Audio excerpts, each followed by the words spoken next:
students, today we will see galvanic or voltaic cell. The electrochemical cell consist of two types. First is electrolytic cell and second one is galvanic or voltaic cell. In electrolytic cell, electrical energy is converted into chemical energy, and in galvanic or voltaic cell, chemical energy is converted into electrical energy. Chemical energy is converted into electricity or electrical energy. Means due to chemical reaction there is a production of electricity or electron. Now galvanic or voltaic cell consist of two half cell. These are two half cell. First half cell or any half cell contain metal is immersed in a solution of its own ion. This is also a metal plate, that is electrode immersed in a solution of its own ions. Now these two half cells are connected by a salt bridge. This is a salt bridge. This half cell and this half cell is connected by a salt bridge. Now total cell, one half cell and this is second half cell, totally it is a galvanic cell. Now in galvanic cell, here oxidation and reduction take place and electricity is produced. Now these are the electrons. These are travel from here, from one point or here anode to cathode. Now these two metal plates are dipped in its own ions. Own ions means here Zn is dipped in Zn2 plus ion or Cu electrode, that is copper electrode is dipped in a Cu2 plus ion. Its own ion म्हटलेले, म्हणजे जो Zn असतो तो नेहमी कशामध्ये deep करायचा आहे, Zn2 plus मध्ये, और copper in Cu2 plus of its own ion म्हटलेले. त्याचे आयन्स काय करायचे, त्या आयन्स मध्ये काय करायचंय, तो इलेक्ट्रोड जो आहे तो डीप करायचा आहे. तर या पद्धतीनं हा जो आहे गॅल्व्हॅनिक सेल जो आहे, हा गॅल्व्हॅनिक सेल तयार होतो. लक्षात आलं. दोन half cell connected by a salt bridge and this circuit is completed by a voltmeter and this metal wire. Due to electrons are flow from anode to cathode. Now this is the galvanic cell.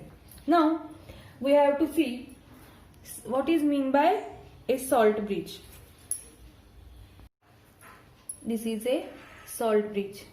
Now in galvanic cell, two half cells are connected by a salt bridge. It is a U-tube containing a saturated solution. This is a saturated solution of KCl or ammonium nitrate solution with 5% agar gel or agar solution. Now this salt bridge is prepared by filling a U-tube with a hot saturated. हे जे solution आहे हे कसं असतं, hot saturated केलेलं असतं. म्हणजे hot कंडिशनला हे काय करायचं असतं, याच्यामध्ये फिलअप करायचं असतं. And agar agar solution and then it allowing to cool. This cooled solution set into the into the U-tube and does not come out by inverting this U-tube. Now this salt bridge is always kept in a distilled water. इथं distil वॉटरचं काय करायचं, beaker घ्यायचं असतं आणि त्याच्यामध्ये हा salt bridge जो आहे तो नेहमी ठेवायचा असतो, ज्या वेळेला आपल्या उपयोगात नसतो, when does not use in. And therefore salt bridge connect to half cells. Now we have to see functions of salt bridge. Functions of salt bridge. Functions of salt bridge. First function of salt bridge is it provide an electrical contact. It provide an electrical contact between two solutions and therefore complete the electrical circuit. जे electrical circuit असतं ते electrical circuit complete होतं या salt bridge मुळे. का तर ह्या दोन सोल्युशन जे असतात त्याच्यामध्ये हा इलेक्ट्रिकल कॉन्टॅक्ट जे आहे ते डेव्हलप करतं. त्याच्यानंतर दुसरा जो पॉइंट आहे, it prevent mixing of two solution. आपण मग अशी पाहिलं इकडे एक हाफ सेल होता आणि सेकंड बीकर मध्ये एक हाफ सेल होता. तर हे जे दोन हाफ सेल आहेत ते काय केले जातात, त्याच्यामध्ये हा सॉल्ट ब्रिज डीप केलेला असतो आणि त्याच्यामुळे काय होतं तर it prevents mixing of two solution. आणि तिसरं आहे, थर्ड ऍप्लिकेशन आहे, इट मेंटेन इलेक्ट्रिकल न्यूट्रॅलिटी जी आहे ती इलेक्ट्रिकल न्यूट्रॅलिटी मेंटेन केली जाते. म्हणजेच पॉझिटिव्ह आणि निगेटिव्ह आयन जे आहेत ते या ठिकाणी मेंटेन केले जातात. बोथ सोल्युशन मध्ये जे ट्रान्सफर ऑफ इलेक्ट्रॉन होत असतात त्यांच्यामध्ये इलेक्ट्रिकल न्यूट्रॅलिटी जी आहे ती या ठिकाणी मेंटेन केली जाते बाय ट्रान्सफर ऑफ आयन्स. तर परीक्षेला what is U-tube and what are its functions असा 2 मार्कासाठी प्रश्न विचारतात. तर सॉल्ट ब्रिज म्हणजे काय किंवा व्हॉट इज सॉल्ट ब्रिज असं विचारतात. तर सॉल्ट ब्रिज म्हणजे काय सांगायचंय, तर it is a inverted glass tube आणि त्याचा शेप कसा असतो, which is in U shaped and which contain saturated KCl और ammonium nitrate with 5% agar gel. And त्याचे फंक्शन्स जे आहेत ते हे 3 फंक्शन सांगायचे. तर 2 मार्कासाठी हा प्रश्न परीक्षेला विचारला जातो. नेक्स्ट पॉइंट आहे फॉर्म्युलेशन ऑफ गॅल्व्हॅनिक सेल. आता आपण गॅल्व्हॅनिक सेल म्हणजे काय पाहिलेले, गॅल्व्हॅनिक सेल म्हणजे काय सांगितलं आपण, तर galvanic cell contain 2 half cells. 1 half cell contain metal and their own ions, and these 2 half cells are connected by a salt bridge, and these 2 electrodes are connected by a wire through voltmeter. म्हणजे galvanic sale म्हणजे काय आपण मगाशी पाहिलेले किंवा आपण 11वी मध्ये पण आपण डॅनियल सेलचं एक्झाम्पल घेऊन आपण गॅल्व्हॅनिक सेल पाहिलेले. पण तो रिप्रेझेंट कसा करायचा त्यासाठी आपल्याला या ठिकाणी जो पॉइंट आहे तो आहे फॉर्म्युलेशन ऑफ गॅल्व्हॅनिक सेल. तर galvanic cell is represented by a formula. आता इथं मी डायरेक्ट काय केलेलं आहे, इथं पहिल्यांदा सेल रिप्रेझेंट केलेला आहे आणि मग तुम्हाला त्याचे रूल सांगणार की तो कसा रिप्रेझेंट करायचा म्हणजे तुमच्या पटकन लक्षात येईल. तर इथं या ठिकाणी हा हाफ सेल एक आहे, या 2 लाईन्स आहेत, या 2 लाईनच्या अलीकडचा एक हाफ सेल आणि ह्या ज्या 2 लाईन आहेत त्याच्या उजव्या बाजूचा हा एक हाफ सेल आहे. तर या ठिकाणी पहिला जो रूल आहे या ठिकाणी, तर पहिला रूल आहे द मेटल इलेक्ट्रोड्स. इथं Mg हा मेटल आहे आणि सिल्वर हा सुद्धा मेटल, हा इलेक्ट्रोड आहे आणि ह्या 2 इलेक्ट्रोड नंतर आपण काय केलेलं आहे, सिंगल व्हर्टिकल लाईन काढलेली आणि म्हणून पहिला रूल जो आहे त्या पद्धतीने the metal electrodes are denoted by a vertical line placed at the end of the formula. त्या ठिकाणी इलेक्ट्रोड जो आहे त्या इलेक्ट्रोड नंतर काय करायचंय, सिंगल व्हर्टिकल लाईन काढायची. त्याच्यानंतर याच्यातच इथं एक्स्ट्रीम राईट हँड साईडला इथं लेफ्ट हँड साईडला या ठिकाणी काय करायचंय, एनोड लिहायचंय आणि एक्स्ट्रीम राईट हँड साईडला या ठिकाणी कॅथोड लिहायचंय. तर in galvanic cell the anode is written at the extreme left hand side and cathode is written at the extreme right hand side. नेहमी लक्षात ठेवायचंय ही जी बाजू आहे ही लेफ्ट साइड आहे आणि ही जी बाजू आहे ही राईट साइड आहे. तर नेहमी लेफ्ट साइडचा जो इलेक्ट्रोड असतो तो काय म्हणून ऍक्ट होतो, एनोड म्हणून ऍक्ट होत असतो किंवा जो एनोड आहे तो नेहमी लेफ्ट साइडला लिहायचा असतो आणि जो कॅथोड आहे तो नेहमी राईट हँड साइडला लिहायचा असतो. हा झाला पहिला रूल. त्याच्यानंतर या ठिकाणी इथं हा मेटल आहे म्हणजे इलेक्ट्रोड आहे आणि त्याच्यानंतर इथं Mg2+ लिहिलेलं आहे. आता Mg2+ याचा अर्थ हे सोल्युशन आहे, ऍक्वियस सोल्युशन. इथं काय लिहिलेलं आहे त्याचं कॉन्सन्ट्रेशन लिहिलेलं आहे किंवा इथं पण हा मेटल इलेक्ट्रोड आहे आणि त्याच्यानंतर ऍक्वियस सोल्युशन आहे Ag+ म्हणजे इथं AgNO3 असेल, AgCl असेल. तर या ठिकाणी हे जे ऍक्वियस सोल्युशन आहे त्याचं कॉन्सन्ट्रेशन लिहिलेलं आहे. तर ऍक्वियस सोल्युशन चे जे आयन्स आहेत, ह्याला ऍक्वेस सोल्युशनचे आयन्स म्हणायचे. तर हे आयन्स आणि हा जो मेटल आहे यांच्यामध्ये नेहमी व्हर्टिकल लाईन लागते. The aqueous solution of ions are placed at the middle of the cell formula. या दोन्हीच्या किंवा मिडल सेंटरला आहे ते दोन्ही पण ऍक्वेस सोल्युशन आहे. तर नेक्स्ट पॉइंट जो आहे तो काय सांगितला आपण, द सोल्युशन ऑफ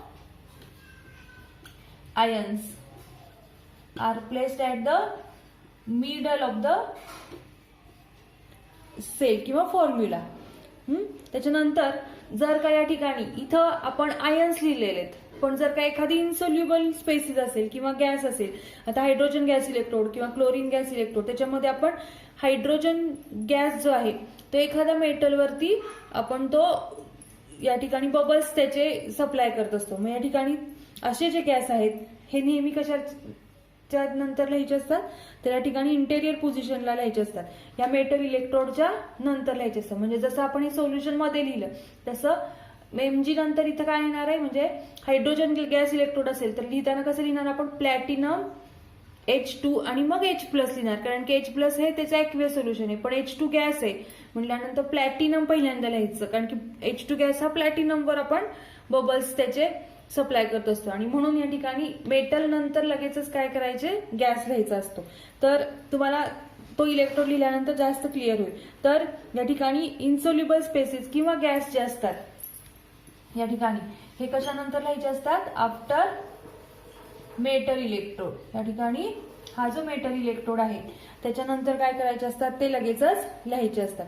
त्याच्यानंतर इथं मग सांगितल्याप्रमाणे ज्यावेळेला ऍक्वेस सोल्युशन आपण सेंटरला लिहितो त्यावेळेला इथं ऍक्वेस सोल्युशनच्या आणि मेटलच्या इथं पण बघा ऍक्वेस सोल्युशन आणि मेटलच्या मध्ये काय आहे, सिंगल व्हर्टिकल लाईन आहे. आणि म्हणून या ठिकाणी सिंगल व्हर्टिकल लाईन ही कशासाठी वापरायची असते, तर between two phase. Two phase का, तर हा सॉलिड आहे आणि हे काय आहे या ठिकाणी लिक्विड आहे, ऍक्वेस सोल्युशन आहे. आणि म्हणून single vertical line is placed between two phases और in boundary between two. It indicates direct contact between them. ही जी सिंगल व्हर्टिकल लाईन आहे काय सांगत असते, डायरेक्ट कॉन्टॅक्ट बिटवीन देम. आणि ही जी डबल व्हर्टिकल लाईन आहे, या डबल व्हर्टिकल लाईनचा अर्थ काय आहे, तर double vertical line indicates they are connected by a salt bridge. जर का दोन हाफ सेल जर का आपण सॉल्ट ब्रिज न कनेक्ट करत असतो तर इथं ही डबल व्हर्टिकल लाईन जी आहे ती या ठिकाणी दाखवायची असते. त्याच्यानंतर जर का ऍक्वेस सोल्युशन असेल तर त्याचं जे कॉन्सन्ट्रेशन आहे हे इथं कशामध्ये लिहायचं असतं, ही जी आहे ऍडिशनल इन्फॉर्मेशन जी आहे ती या ठिकाणी आपण कंसामध्ये किंवा ब्रॅकेटमध्ये लिहायची असते. ऍडिशनल इन्फॉर्मेशन म्हणजेच कॉन्सन्ट्रेशन, किंवा जर का गॅस असेल तर त्याचं प्रेशर असेल तर ते इथं कंसामध्ये लिहायचं असतं. आणि त्याच्यानंतर दीज टू हाफ सेल्स जे आहेत हे दोन हाफ सेल्स आहेत, हे दोन हाफ सेल आपण एकत्र लिहिलेले आहेत. आणि हा जो आहे याला काय म्हणायचंय, पूर्ण आपला हा सेल झाला. सिंगल हाफ सेल जो आहे तो हा अर्धा Mg इन Mg2 प्लस म्हणजे हा हाफ सेल झाला, Ag इन Ag प्लस हा हाफ सेल झाला. आणि हे दोन आपण सॉल्ट ब्रिजने जोडलेले आहेत. आणि या पूर्ण रिप्रेझेंटेशनला काय म्हणायचंय, तर गॅल्व्हॅनिक सेलचं रिप्रेझेंटेशन म्हणायचंय. तर या पद्धतीनं गॅल्व्हॅनिक सेल जो आहे तो रिप्रेझेंट करायचा आहे. लक्षात आलं, हा जो सेल आहे याच्यामध्ये नेहमी लक्षात ठेवायचं एक्स्ट्रीम राईट हँड साईडला काय असतो, एनोड असतो. आणि एक्स्ट्रीम राईट हँड साईडला एक्स्ट्रीम लेफ्टला एनोड असतो आणि एक्स्ट्रीम राईटला काय असतो, कॅथोड असतो. And when Mg is dipped in Mg2 plus ion and therefore it is denoted as a Mg in Mg2 plus. And when Mg in Mg2 plus it acts as a anode. But if we write here as Mg2 plus and then Mg, then it acts as a cathode.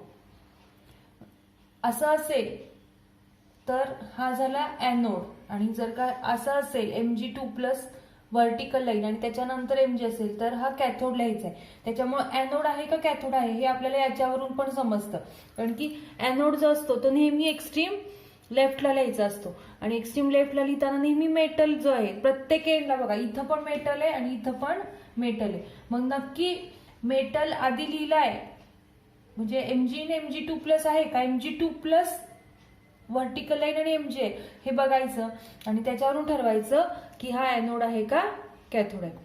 लक्षात आलं? Okay, thank you.